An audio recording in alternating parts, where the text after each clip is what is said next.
Hello students and welcome back to channel Siraj Shaikh degree study. आज consolidation का lecture number 3 होगा जिसमें हम करेंगे नए पॉइंट्स ऑफ कंसोलिडेशन। स्टार्ट करेंगे आज से क्लास।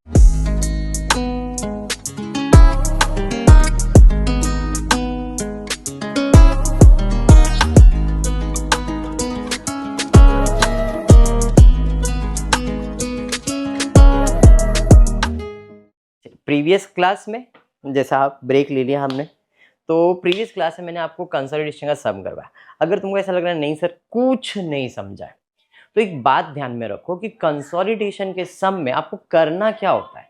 जैसे यहाँ पे दो कंपनी है, तो पहले ये देखो, स्टेप्स ध्यान में रखो कि अपने को क्या करना है। जो होल्डिंग कंपनी और माइनॉरिटी कंपनी, जो सब्सिडरी कंपनी जिसे बोलते हैं, इनका रेशियो है क्या कुछ, मतलब क्या मैंने 100% इन्वेस्टमेंट किया है या पार्टली इन्वेस्टमेंट किया, वो कैसे पता चलेगा? इन्वेस्टमेंट से हम क्या करेंगे, होल्डिंग और माइनॉरिटी का शेयर चेक करेंगे।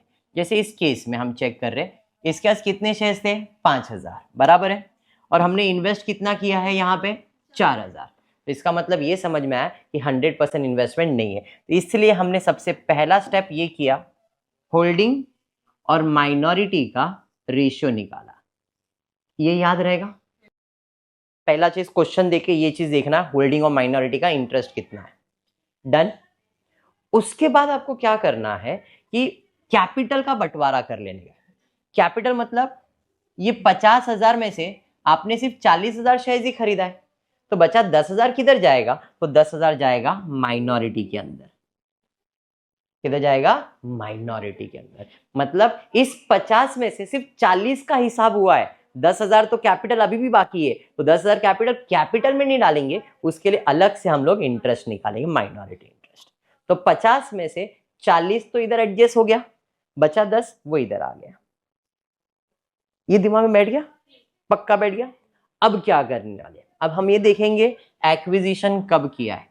फर्स्ट डे पे किया है, लास्ट डे पे किया है, मिड ऑफ द ईयर, ताकि जो प्रॉफिट का बंटवारा होगा फर्स्ट ऑफ द ईयर होगा, first day of the year होगा, तो पूरा का पूरा कहां जाने वाला है? कैपिटल प्रॉफिट में जाने वाला। मतलब ओपनिंग फर्स्ट होगा ना, तो जो ओपनिंग बैलेंस होगा first day of the year रहेगा, तो जो ओपनिंग रहेगा वो कैपिटल होगा, और उस साल में जो भी कमाओगे वो सब कहां जाएगा? रेवेन्यू में।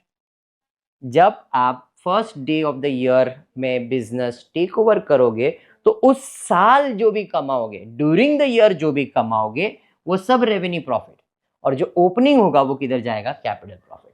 तो हमने देखा भाई इस साल टोटल 9,000 था। स्टेप नंबर 2 क्या करने का, ये रेशियो के बाद देखने का उसके पास कितने प्रॉफिट है, किसके पास? सब्सिडरी कंपनी के पास कितने प्रॉफिट है, तो 9,000 है। तो टोटल 9,000 में से ओपनिंग में कितना था? वो 4,000 हमने पूरा इधर डाल दिया। ऐसा बंटवारा करके दिखाने की भी जरूरत नहीं है, पूरा 4,000 लिखोगे तो भी चलेगा। 9 में से 4 डाल दिया कैपिटल, तो बचा कितना? 5। 5 इधर डाल दो रेवेन्यू। तो ऐसा प्रेजेंट भी नहीं करोगे तो भी चलेगा। टोटल 9,000 में से ओपनिंग जो है वो इधर डाल दिया, तो बच गया वो रेवेन्यू में आ गया। ऐसा प्रेजेंट किया तो भी चल जाएगा। ठीक है। अब 4,000 कैपिटल प्रॉफिट आया, 5,000 रेवेन्यू। अब जो भी प्रॉफिट आएगा उसको हमको हमेशा इस रेशियो में बांटने का। कैपिटल प्रॉफिट आया 4,000, उसको बांटो। रेवेन्यू प्रॉफिट आया 5,000, उसको बांटो। कौन से रेशियो में? 4:1। तो ये आपका कैपिटल प्रॉफिट है और ये आपका रेवेन्यू प्रॉफिट है। तो इधर होल्डिंग को मिलेगा 3,200, इधर माइनॉरिटी को मिला 800, बराबर। रेवेन्यू प्रॉफिट कितना था? 5,000। तो इधर होल्डिंग माइनॉरिटी, होल्डिंग को मिला 4,000, माइनॉरिटी को मिला 1,000। जो भी कैपिटल प्रॉफिट है वो हमेशा कॉस्ट में जाएगा, वो भी होल्डिंग का, तो हमने 3,200 कॉस्ट में डाला। ये माइनॉरिटी का है, वो आएगा क्या? माइनॉरिटी का माइनॉरिटी में डाल दो, माइनॉरिटी का माइनॉरिटी में डाल दो। तो अब क्या बच गया? सिर्फ 4,000। वो इस साल उसने कमाया है, इसलिए हमने उसे प्रॉफिट एंड लॉस में डाल दिया था। ऐसा समझा है? जिस तरीके से मैंने अभी प्रेजेंट किया, आई विल ट्राई कि नेक्स्ट सम को मैं ऐसा प्रेजेंट कर दूं, तो थोड़ा सा और इजी हो जाएगा। डन है इतना? चलिए स्टार्ट करता हूं नेक्स्ट सम। इस सम का एमकॉम के लेवल पे आने के चांसेस है। ऐसा ही सेम टू सेम डिक्टो सम आ सकता है आपके एमकॉम एग्जाम में। ठीक है। बैलेंस शीट एज ऑन 31 दिसंबर 2012 दिया है। H company, S company, H company, S. सबसे पहला मैं क्या ढूंढूंगा? इन्वेस्टमेंट। पहला काम मैं यही करूंगा, इन्वेस्ट। सर शेयर्स दिया है, शेयर्स इन एस लिमिटेड कितना दिया है?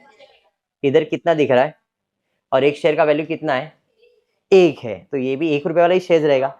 इस हिसाब से यहाँ पे सिर्फ और सिर्फ 6000 शेयर्स में मैंने पैसा लगाया, जबकि इधर कितना है 8000, तो इसमें माइनॉरिटी में 2000 जाएगा कैपिटल का। पहला कैलकुलेशन आ गया। दूसरा अपने को देखना है कब एक्वायर किया हुआ है, तो देख लेते भाई कब एक्वायर किया है, कुछ दिया है क्या, debtors of H limited, bills payable, acquired कहीं पे दिया हुआ है क्या, yes, shares were purchased on 30th of June at पार।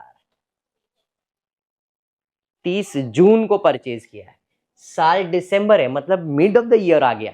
इसके पहले समय 1 जन बोला था, इसके पहले के समय दिसंबर बोला था, अब तो ये मिड ऑफ द ईयर आ गया। थोड़ा सा नया कुछ करना पड़ेगा, कोई नहीं। सबसे पहला वर्किंग नोट में अपन 8000 में से 6000 जाएगा होल्डिंग में, 2000 जाएगा माइनॉरिटी में। रेशियो निकाल लेंगे 3:1। समझा ये बात? पक्का? फिर एक्विजिशन कब हुआ है, तो एक्विजिशन हुआ है 30 जून 2012 को। तो इस हिसाब से pre acquisition and post acquisition, मतलब जो भी प्रॉफिट होगा वो रेशियो में बटेगा, कैपिटल मतलब टाइम रेशियो में बांटेंगे, और फिर उसी को हम लोग कौन से रेशियो में बांटेंगे, 3:1 में। नहीं, 30 जून को, तो 30 जून के पहले जो प्रॉफिट उसे प्री एक्विजिशन प्रॉफिट कहेंगे, 30 जून के बाद उसे पोस्ट एक्विजिशन कहेंगे। 1 जुलाई से दिसंबर 6 महीना होता है, 6 महीना मतलब इक्वली बांटना है। समझ में आया? चलिए, ये 2 चीज इस सब में नया आया। अब स्टार्ट करते, देखते कंपनी का प्रॉफिट कितना था। 5000 था। कोई ओपनिंग प्रॉफिट, क्लोजिंग प्रॉफिट दिया है क्या, एक बार वो चेक कर लेते। Debtors include S limited, bills payable include bills payable of, अभी तक प्रॉफिट एंड लॉस नहीं है। A loan of ₹1000 is given to H limited, S limited was included in the item of debtors and creditors. ₹500 was transferred by S Limited from profit and loss account to reserve account of current year profit. एक adjustment आया है कि इस साल हमने 500 रुपया transfer किया है। किसने? एस लिमिटेड ने ट्रांसफर किया है। किधर से? प्रॉफिट एंड लॉस से। कहां पे? रिजर्व अकाउंट में। मतलब एस का जो प्रॉफिट दिख रहा है, कितना टोटल प्रॉफिट है, 5000 दिख रहा है, बट एक एडजस्टमेंट बोला, एस ने 500 रुपया प्रॉफिट एंड लॉस में से निकाल के किधर ट्रांसफर किया है, इधर से निकाल के इधर ट्रांसफर किया हुआ, ऐसा वो बोलना चाह रहा है। चलिए ठीक है, उसके बोलने से क्या, प्रॉफिट तो उतना ही रहने वाला है, 500 उधर कम हो जाएगा, 500 इधर बढ़ जाएगा। तो एक प्रेजेंटेशन। क्लोजिंग 3000 था, किसका? रिजर्व का। कितना था क्लोजिंग ऑफ रिजर्व, कितना था? 3000 था। उसमें कितना आपने ट्रांसफर किया था? 500। तो अगर मैं वो 500 निकाल देता हूं तो कितना हुआ? 2500 हुआ। 3000 में से 500 अगर निकाल देता हूं तो कितना हो गया? उसने बोला ना प्रॉफिट एंड लॉस से आपने इसके अंदर ट्रांसफर किया है ना, तो अगर मैं वो प्रॉफिट एंड लॉस निकाल देता हूं तो प्रॉफिट एंड लॉस उसमें ऐड हो जाएगा। प्रॉफिट एंड लॉस कितना था? तो ये कितना हो गया? 2500 हो गया। अरे हाँ, या बाउंसर गया। 2000 और 3000 टोटल प्रॉफिट है 5000। ये दिमाग में है? 5000 प्रॉफिट कमाया, ये मालूम पड़ गया। और उसने बोला था कि इस साल हमने क्या किया था, प्रॉफिट एंड लॉस में से 500 निकाल के इसमें डाला था। तो जब इसमें निकाला था, डाला था, तो ये अभी भी 3000 ही है ना। मतलब एक्चुअल में रिजर्व में 3000 नहीं था, रिजर्व सिर्फ 2500 था। उसमें 500 आपने ऐड करके उसको 3000 किया था। समझा? तो हमने वो 500 निकाल दिया प्रॉफिट एंड लॉस में से, और उसे हमने किधर डाल दिया? प्रॉफिट एंड लॉस में। ये समझ में आया? पक्का या बाउंसर?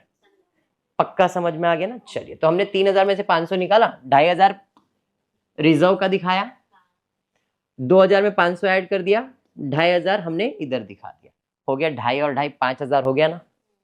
तो भी 5000 ही है ना। अब यहाँ पे चेंज दिखता रहेगा।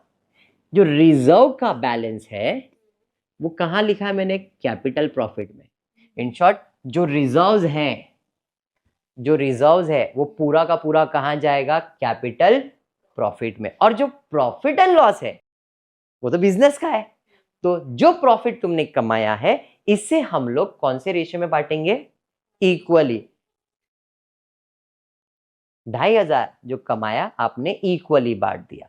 इस हिसाब से कैपिटल प्रॉफिट कितना हुआ और रेवेन्यू प्रॉफिट कितना हुआ, समझ में आया? मतलब ये 5,000 को हमने इक्वली नहीं बांटा, 5,000 में से रिजर्व को दे दिया पूरा कैपिटल में और प्रॉफिट को इस साल का है तो टाइम रेशियो के हिसाब से इक्वल बांटा। एंड नाउ अपने को मिल गया कैपिटल प्रॉफिट कितना, रेवेन्यू प्रॉफिट कितना।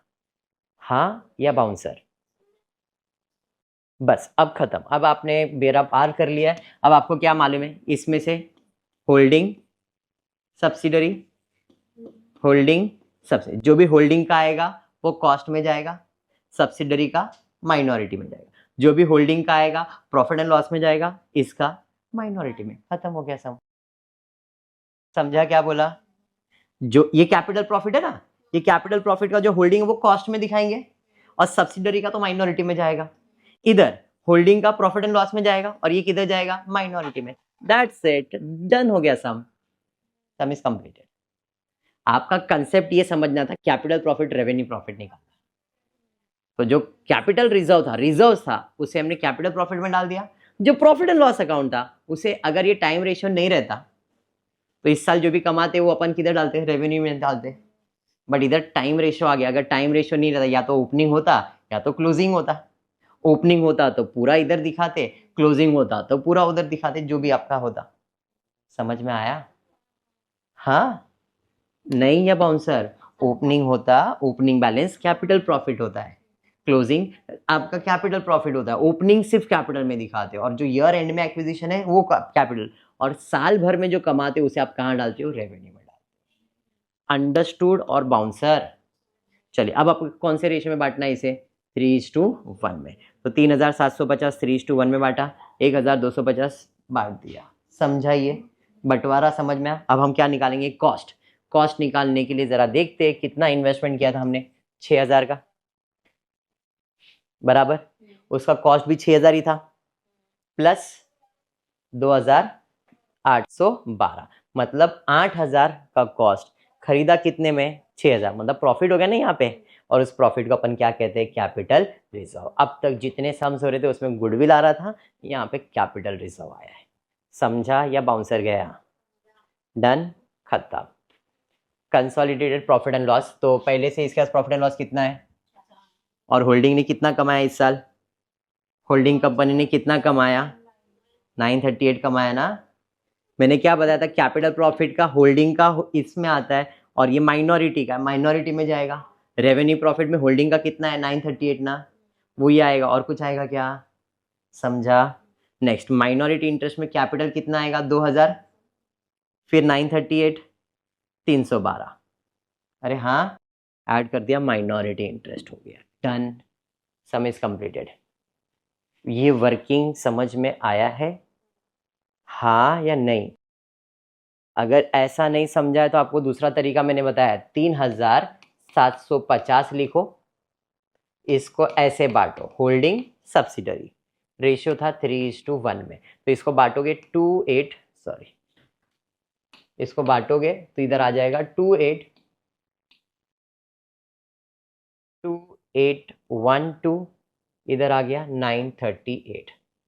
ये कौन सा? 3,000 कैपिटल प्रॉफिट, कैपिटल प्रॉफिट इसको बांटा। फिर रेवेन्यू प्रॉफिट, रेवेन्यू प्रॉफिट कितना था? 1,250। होल्डिंग माइनॉरिटी, होल्डिंग को दिया 938, 312। जो भी कैपिटल प्रॉफिट है होल्डिंग कंपनी का वो उसके कॉस्ट में जाएगा, और ये तो माइनॉरिटी का है, माइनॉरिटी में जाएगा 938। इधर जो भी प्रॉफिट कमा रहे हो रेवेन्यू में वो उसके प्रॉफिट एंड लॉस में जाएगा, माइनॉरिटी का तो माइनॉरिटी में ही जाना है। दो प्रॉफिट निकलते हैं, एक कैपिटल और एक revenue. Capital profit holding company का कॉस्ट में डालना है, माइनॉरिटी का माइनॉरिटी में। रेवेन्यू प्रॉफिट होल्डिंग का प्रॉफिट एंड लॉस में डालना है, माइनॉरिटी का माइनॉरिटी में। ये कंसेप्ट समझ लो, खत्म हो गया सब। डन है? पक्का? अब बैलेंस शीट बनाना आपने को, बट इधर कुछ एडजस्टमेंट्स दिए हुए, तो जरा एडजस्टमेंट को ध्यान से देख के सॉल्व करेंगे। इसलिए मैंने रिजर्व्स अकाउंट बनाया यहाँ पे, क्योंकि ना यहाँ पे एडजस्टमेंट है। Debtors of H limited include 2000 due from H limited, bills payable of H limited include bills of ₹500 accept in favour of H limited, loan of 1000 is included. ये सब बहुत सारे एडजस्टमेंट, तो एक एक करके रीड करके हम लोग सॉल्व करेंगे। सबसे पहला मैं एडजस्टमेंट है रिजर्व्स एंड सरप्लस से स्टार्ट कर रहा हूँ। जनरल रिजर्व कितना था मेरे पास? 4000 था। प्रॉफिट एंड लॉस कितना था? 4000 था। अरे हाँ हाँ, एच लिमिटेड की बात कर रहा हूं मैं, एच लिमिटेड का कुछ भी नहीं करना है यहाँ पे, क्योंकि इनके प्रॉफिट का लेन देन खत्म हो चुका है।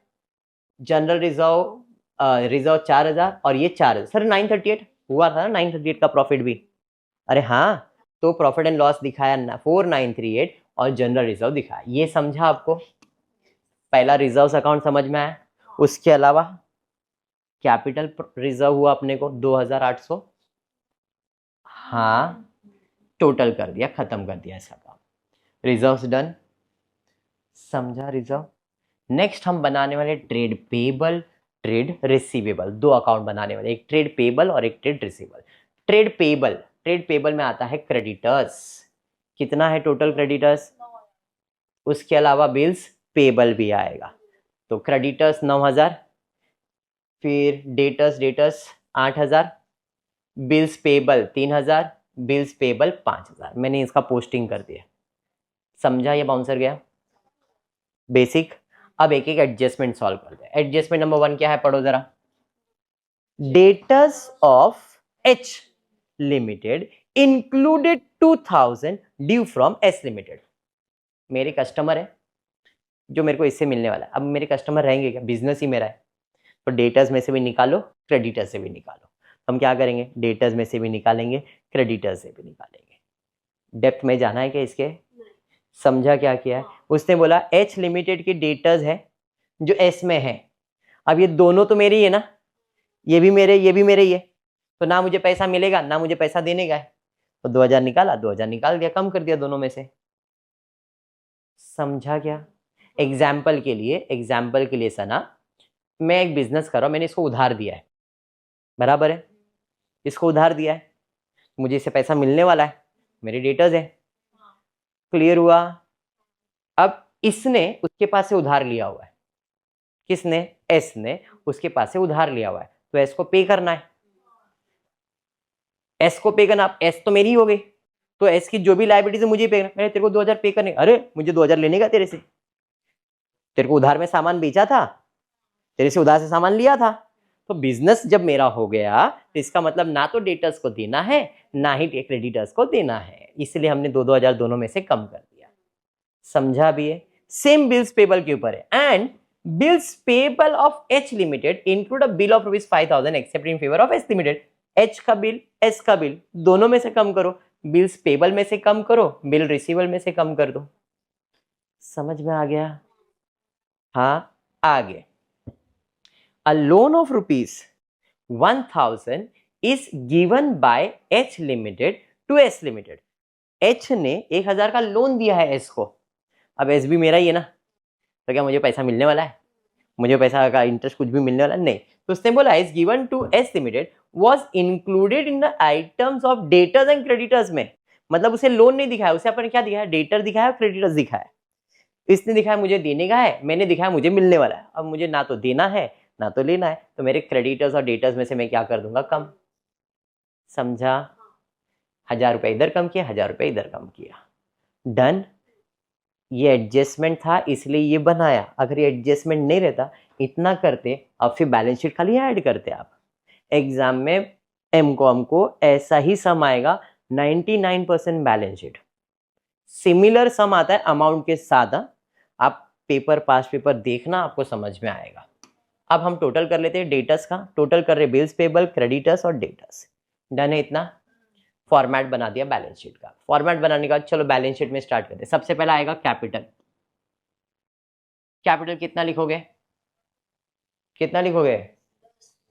Share capital 10। उसके बाद आएगा रिजर्व्स, कितना लिखोगे? 8। नहीं बाबा, रिजर्व्स बनाया आपने, देखो यहाँ पे वर्किंग बनाया ना, कितना? उसके बाद फॉर्मेट याद करो, शाहरुख खान की स्टोरी SSR पढ़ा है ना।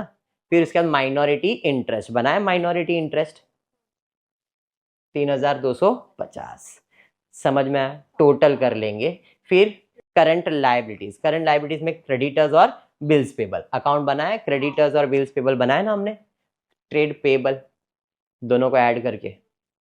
अरे समझा, फॉर्मेट के अंदर ट्रेड पेबल में क्रेडिटर्स और बिल्स पेबल दोनों जाता है, दोनों को ऐड करेंगे, टोटल लाइबिलिटीज मिल जाएगा। डन है। असेट में फिक्स असेट, बिल्डिंग आएगा, प्लांट आएगा और कुछ आएगा क्या, नहीं। तो फिक्स असेट शेड्यूल बनाया, इधर बिल्डिंग और प्लांट ऐड करके 11,000 दिखा दिया।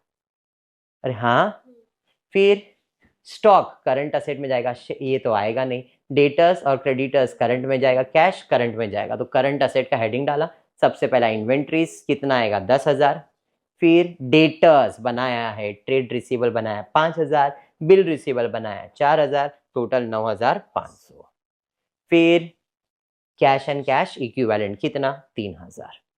खाली ऐड करना है बैलेंस शीट को और कुछ नहीं करना है, ठीक है। आपको सिर्फ ये नहीं लिखना है, ये और ये 3-4 चीजें नहीं लिखनी है, बाकी जैसा है ऐड करो, पोस्ट करके आओ। अगर जिसको कुछ नहीं आता है ना, समझा भी नहीं ना, उसको मैं बताऊंगा ये फॉर्मेट लिखने का, और सब चीजों को जितना समझ में है ना, ये 3-4 चीज को छोड़ दो, ऐड करके अमाउंट फॉर्मेट के अंदर जाके लिख दो, तो भी मार्क्स मिलेगा, क्योंकि इतना पोस्टिंग के मार्क्स तो है। अगर वो नहीं समझ में आया तो ये पोस्टिंग करो ना, इतना मार्क्स ले लो। सना बोली अच्छा कुछ तो ये करके आऊंगी। इतना समझ में आ गया, अब बैलेंस शीट का टोटल कर लो, 33,500, 33,500। अब भी समझा सम, तो देखो 3 सम करवाया, एक एंड, एक बिगिनिंग और एक मिड ऑफ द ईयर करवाया, ठीक है। मिड ऑफ द ईयर के सम्स को कैसे बाइफरकेट करते हैं समझ में आया। उसके अलावा कोई भी कैपिटल रिजर्व होता है, रिजर्व कैपिटल में जाता है, प्रॉफिट रेवेन्यू प्रॉफिट में होगा, अगर टाइम रेशियो है तो टाइम रेशियो में बांट देंगे, नहीं तो पूरा रेवेन्यू प्रॉफिट रहता है, ठीक है। फिर जो कैपिटल प्रॉफिट आएगा, जो रेवेन्यू प्रॉफिट आएगा, उसको होल्डिंग माइनॉरिटी में बांटो। कैपिटल प्रॉफिट का होल्डिंग वाला जो होगा वो कैपिटल में जाएगा कॉस्ट में, और जो माइनॉरिटी का रहेगा वो माइनॉरिटी में। रेवेन्यू प्रॉफिट जो भी होगा वो प्रॉफिट एंड लॉस में जाएगा, माइनॉरिटी का माइनॉरिटी में जाएगा। बस ये दिमाग में सेट करो, काम हो गया आपका। इतना ही है और कुछ भी ज्यादा सोचने की जरूरत नहीं है, पक्का 100%। तो ये आज के क्लास में इतना ही होगा। होपफुली वीडियो पसंद आया तो प्लीज वीडियो को लाइक कर देना, फ्रेंड्स ग्रुप में शेयर करना, चैनल को सब्सक्राइब करना। Thank you for watching the video.